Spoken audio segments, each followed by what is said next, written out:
Vimalakirti's conclusion was to seek guidance from the Buddha, asking how far apart the 10 realms of existence and non-existence truly are. He joined his palms together in reverence and earnestly prayed to the Buddha. This question may seem simple, yet it touches upon the profoundest truths of life. The Buddha did not hasten to answer. Instead, he picked up a Bodhi leaf drifting down from the treetop, gently cupping it in his palm. After a brief silence, he asked, Vijnaptimatrata, where does this leaf come from?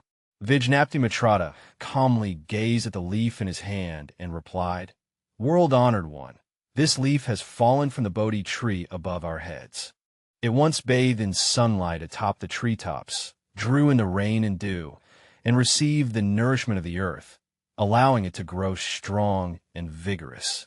Before he finished speaking, the Buddha gently nodded again, as if deep in contemplation. The Buddha then asked, So is this leaf now dead? Vimalakirti paused momentarily, his thoughts swiftly racing in that instant.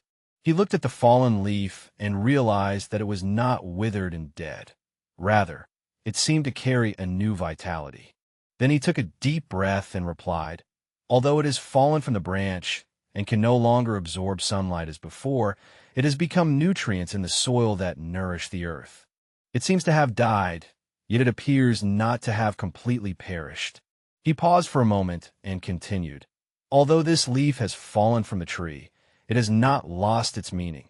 It still exists in another form. The Buddha smiled and nodded, seemingly pleased with Vimalakirti's response, yet he did not provide a direct explanation. After a brief silence, he spoke slowly. What you have spoken is precisely the profound secret of birth and death. Birth and death seem to be opposites, but in reality, they are different stages of causes and conditions changing. The withering of the leaf is its rebirth. Its disappearance nourishes the earth, fostering the growth of other life.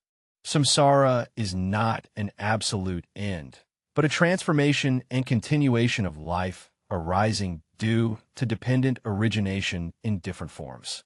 His words echoed in the air, filled with boundless wisdom and compassion, guiding Vimalakirti into a whole new realm where the distance between life and death might not be as far as they had imagined. The Buddha looked gently at Vimalakirti, smiled faintly, and then spoke slowly. The withering of the leaves you speak of is merely a superficial death. In truth, it signifies the new beginning of life. Then, Vimalakirti, if birth and death are merely such transformations and cycles, why do sentient beings still fear death so much, especially when facing death with profound attachment and suffering? After listening, Vimalakirti could not help but fall into deep contemplation. He contemplated countless times the partings brought by birth and death, whether with family, friends, or every person around him. Birth and death form an insurmountable chasm, evoking a deep sense of fear. And this fear arises not only from the unknown of death, but also from the inner attachment to the self. Vimalakirti softly asked, World-honored one, why are beings so attached to my existence? Even though they clearly understand that life is impermanent, they still cannot let go. The Buddha looked at him quietly, his tone gentle yet profound. It is precisely because of ignorance that sentient beings are unable to perceive the true nature of life. All suffering, fear, and confusion arise from attachment to the self. Birth and death appear to be opposite, yet in truth, there is no real boundary between them. If you regard birth as a beginning and death as an end, you will fall into suffering. If you can perceive that all phenomena arise from the harmony of causes and conditions, you will realize that birth and death are merely an endless cycle. The Buddha's voice was like a clear spring, gently flowing into Vimalakirti's heart. Sentient beings' fear before birth and death arises from their misunderstanding of me. They believe I am an independent, real, and eternally existing individual, and that death is my end. Therefore, they become unwilling to let go and struggle between life and death. The Buddha then said, But in truth, I do not exist independently. I am merely the product of the aggregation of causes and conditions. My birth and death are merely manifestations of changing causes and conditions. Vimalakirti remained silent for a long time, each word of the Tathagata striking a chord deep within his heart. Is the suffering of birth and death truly only because sentient beings cannot comprehend the impermanence of life and the flow of dependent origination? If, as the Buddha said, birth and death are not so far apart, then what is death? Is it an end or a new beginning? He recalled that fallen leaf. Though it had left the tree, it did not lose its meaning. Instead, it nourished the earth and gave rise to new life. Perhaps the truth of life and death, as the Buddha said, can only be truly understood by seeing through the attachment to self. Only then will one realize that life and death are merely transformations of causes and conditions. The Buddha's gaze grew even deeper, and he lowered his head to look once more at the Bodhi leaf in his hand, as if seeking to discern profound wisdom from within it. After a moment, he raised his head and calmly said, Vimalakirti, you just mentioned that there seems to be no true boundary between life and death. Then, since birth and death are merely changes arising from causes and conditions, what is the driving force behind this process? Vimalakirti took a deep breath, anticipating the Buddha's guidance. He contemplated all things in the world, the ups and downs of life, the fluctuations of destiny, and pondered what ultimately causes sentient beings to drift and suffer in the cycle of birth and death. The Buddha pointed to the fallen leaves slowly flowing in the stream and asked, Look, why does this leaf move with the water? Vimalakirti gazed at the leaf floating on the surface and gently replied, It is because the current pushes it. The direction of the flow determines the leaf's path. The Buddha nodded gently. Yes, sentient beings are like this leaf, drifting along with the torrent in the water. You believe you control your own destiny, but in truth, it is the karma created in the past that propels you forward. Vimalakirti appeared pensive, reflecting on how people, burdened by the pressures of life, struggle in pain and attempt to change their fate, yet often feel unable to escape their predicament. Whether in poverty or illness, or even in the sudden turns of fate, every person seems to be ceaselessly struggling with birth and death, yet always unable to escape them. The Buddha continued, Karma is the result accumulated from the actions, speech, and thoughts of sentient beings. He is like an invisible force, driving sentient beings to continuously move forward within the cycle of samsara.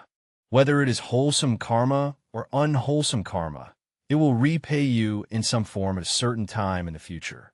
Vimalakirti closed his eyes, deeply contemplating the Buddha's teachings.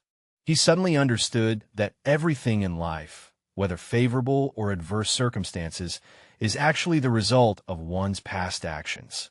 Life and death, suffering and happiness, and even every present circumstance are all closely connected to the various conditions and causes from the past. The Buddha seemed to perceive his thoughts and gently said, Many people mistakenly believe they can control fate, but what truly drives everything are the deep-rooted attachments of greed, ignorance, and hatred within one's own heart. When you cling to my existence, desire, anger, and ignorance quietly arise, thereby creating endless karmic consequences. Karma is not an external force, but is created by the attachments within the mind. After hearing from Mahathin, a sudden clarity arose in his mind. He understood that sentient beings remain trapped in the endless cycle of samsara precisely because their attachments and clinging have not been severed, making them unable to free themselves from the net of karma. Those greedy desires, angry emotions, and even the confusion born of ignorance are all the roots of samsara, propelling sentient beings through the cycle of birth and death again and again. To escape the shackles of samsara, the Blessed One slowly said, one must break through these attachments and recognize the illusory nature of the self.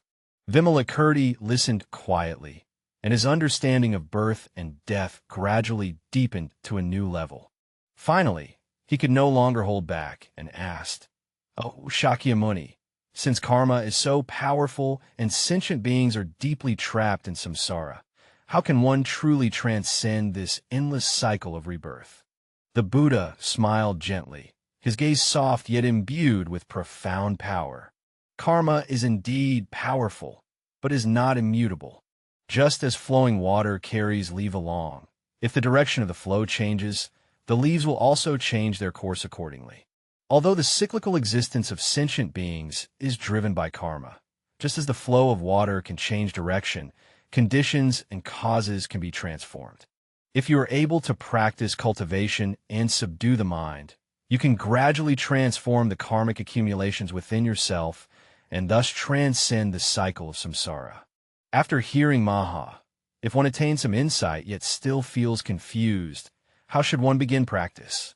If karma and attachments are so deeply rooted, how can one truly break through them and find the path to liberation? The Buddha remained silent for a moment, then spoke slowly. The key to practice lies in mindfulness and wisdom. Mindfulness is the awareness of the present moment, focusing on each experience as it unfolds, recognizing every thought within the mind, and not allowing craving, anger, or ignorance to easily govern our actions. He continued, saying that mindfulness allows you to see the true nature of all things, making you realize that all suffering and afflictions actually stem from attachments within the mind. When you're able to constantly be aware of your own thoughts and prevent those ignorant mental patterns from guiding your actions, you can gradually reduce inner conflicts and lessen the bondage of karma. The Buddha paused for a moment and then added that wisdom is cultivated through practice, gradually seeing through all phenomena and understanding the impermanence of life and the flow of dependent origination. Wisdom enables you to understand that I am merely a product of dependent origination, not an eternal and unchanging entity.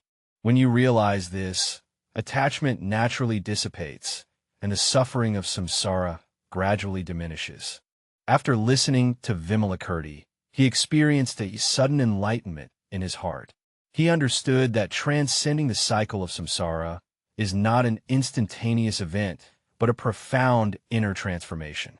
Through the cultivation of mindfulness and wisdom, one gradually perceives the illusory nature of life, thereby truly transcending the bondage of birth and death. The Buddha then said, "Remember, liberation from samsara is not an escape from birth and death, but the realization of their true nature and the transcendence of attachments. When you can break the attachment to me, you will truly attain freedom." For Mahamudra, he experienced an unprecedented clarity. He understands that liberation is not unattainable. Mindfulness and wisdom are the keys to the path leading to liberation. With the teachings of the Buddha, the fog within his heart gradually began to dissipate, ushering in a ray of light. A trace of deep contemplation flickered in the Buddha's eyes as he quietly gazed at Vimalakirti, seemingly pondering how to convey this wisdom more profoundly. After a moment, he said softly, "Although Vimalakirti's practice can help an individual transcend the cycle of birth and death, the suffering and delusion of sentient beings are not merely personal issues. To achieve true liberation, one must help more beings awaken. If every person could perceive the true nature of life and death, the world would have less suffering and more wisdom." Upon hearing Vimalakirti, he deeply felt in his heart that the Buddha's teachings not only pertained to personal liberation, but also touched the future of every living being. He asked, "Sakyamuni, if that is so, how can one help sentient beings awaken, help them see through the illusion of birth and death, and guide them toward the path of liberation?" The Buddha smiled gently, lightly stroking the Bodhi leaf in his hand, and said, "To help sentient beings awaken, one must begin from the very root. Look at this leaf. It was once a part of the tree, but it does not exist independently. It depends on the nourishment of the tree and the sunlight for its existence. Sentient beings are like this leaf, seemingly independent on the surface. They are in fact intimately interconnected with all phenomena." It paused, its gaze gradually softening. To help sentient beings awaken, it first needed to help them understand one thing. Their suffering was not imposed externally, but rather, it is caused by the attachments within their own hearts. Sentient beings often cling to the notion of a self, perceiving themselves as isolated individuals, unable to see their interconnection with all things. If they can be guided to overcome this self-attachment, they will be able to see the true nature of life.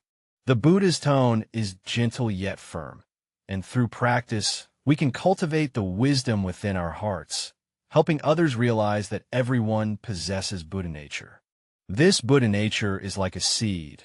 Although it is covered by the soil of ignorance and lustful thoughts, it always exists and will emerge once the conditions are ripe. He continued, saying that as practitioners, the most important thing is to plant the seed of Bodhi in the hearts of all beings, igniting the fire of awakening within them through compassion, wisdom, and right mindfulness. Every act of kindness and every teaching you offer nourishes this seed, helping it to sprout, grow, and ultimately bloom and bear fruit. After hearing and understanding, the mind was filled with reverence and a sense of responsibility. He understood that helping sentient beings awaken is not merely about imparting wisdom, but also about illuminating others' hearts through actions, lighting the lamp of hope and wisdom within them. The Buddha further explained that guiding sentient beings is not easy. When the conditions are not yet ripe, they continue to be troubled by ignorance and attachment. As long as we plant the seeds of goodness, time and practice will gradually bring these causes and conditions to fruition.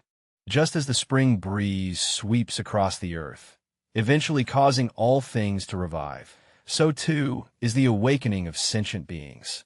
Vimalakirti paused in contemplation for a moment, seemingly having grasped the profound meaning of the Buddha's teaching.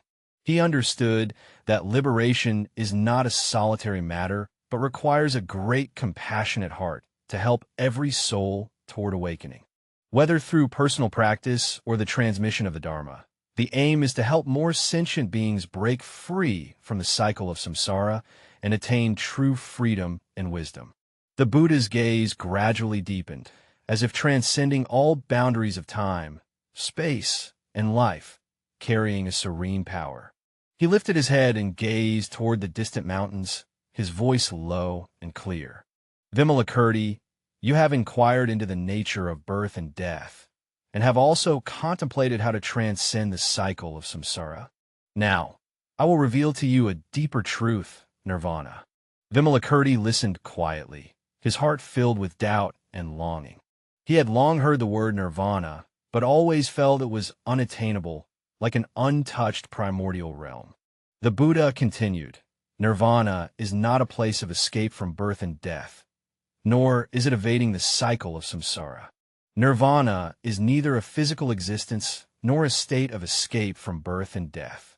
True nirvana is the profound awakening to birth and death. It is the insight into the illusory nature of birth and death, a state transcending the attachment to self. A glimmer of clarity flickered in Ma's eyes, yet he remained perplexed. So, what exactly is nirvana? If it is not a place that transcends the cycle of birth and death, then why is it considered so important? The Buddha's gaze was gentle yet resolute, like a breeze passing over a calm lake. Nirvana is a state of being. It is not a withdrawal from life, but a complete insight into the illusions of existence. Look at this leaf. It falls with the wind, merging into the earth, yet it does not depart from the natural cycle.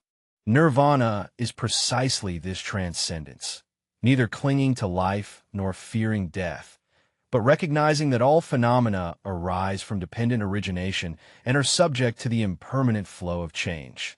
The meaning of nirvana, the Buddha further explained, lies in the awareness that all birth and death are not absolute realities.